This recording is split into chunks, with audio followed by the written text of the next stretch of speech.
অনেকেই রোজা রাখতেছেন, সবই হচ্ছে ইফতারি সেহরি, বাট ওয়েট কেন তারপরও বাড়তেছে?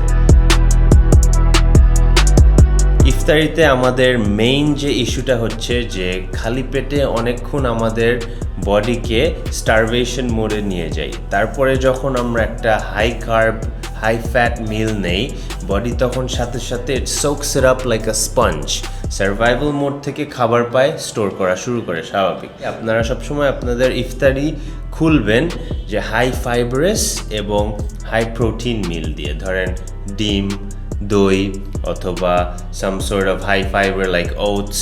আপনারা চিড়াও খেতে পারেন দই দিয়ে। ইনসুলিন হরমোনটা অতটা স্পাইক করবে না যেটা আপনি মুড়ি অথবা অন্য হাই কার্বস লাইক জিলাপি এগুলা দিয়ে খুলেন। This Ramadan, make sure you're getting in your fiber, your protein, and the timing of your meals correct. That way you will lose weight, not gain them.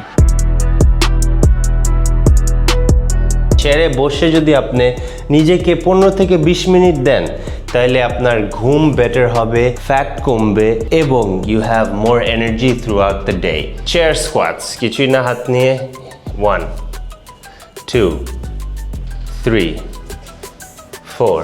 এটা স্কোয়াট করার সময় আমরা ব্যাকটা এরকম করতে পারবো না, chest up, back arched, and then বসবেন, উঠবেন। This is very good for your glutes, quads and overall leg development. তারপর চলে যাব কিভাবে বসে বসে পেটের এক্সারসাইজ করতে পারি। সো হাত দিয়ে ধরে 1 2 3 4 এরকম করে আমরা কোরটা এঙ্গেজ রেখে ভিতরে নেব, বাইরে হবো। ভিতরে নেওয়ার সময় এক্সহেল।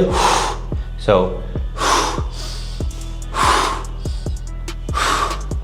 ট্রাস্ট মি, আপনার সময় নাই, বাট বাসায় চেয়ার তো আছে, চেয়ারে বসেই এটা করতে পারবেন পেটের জন্য। Make your core stronger, overall body balance strong হবে। চেষ্টা করেন অ্যাটলিস্ট একটা ডিনারের পরে একটা ছোট ন্যাপ নিলেও, যাতে আপনি একটু সকালে উঠে 5 থেকে 10 মিনিটও সান এক্সপোজারটা পান।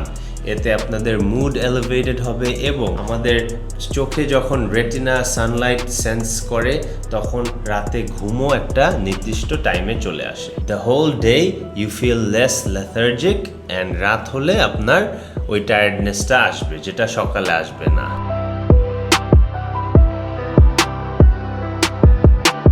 সেহরি পর্যন্ত জাগা is not a good idea. একটা সার্টেন টাইম রাখেন, যেটার পরে আপনি ফোন একদম সাইডে রেখে, বেডরুম মিনস বেডরুম। ওই ব্লু লাইটটা আমাদের চোখের রিসেপ্টরে ঢুকলে সিগন্যাল দিবে যে এখন রাত হয় নাই, লাইট আসতেছে, সো ঘুমও আসতে চায় না।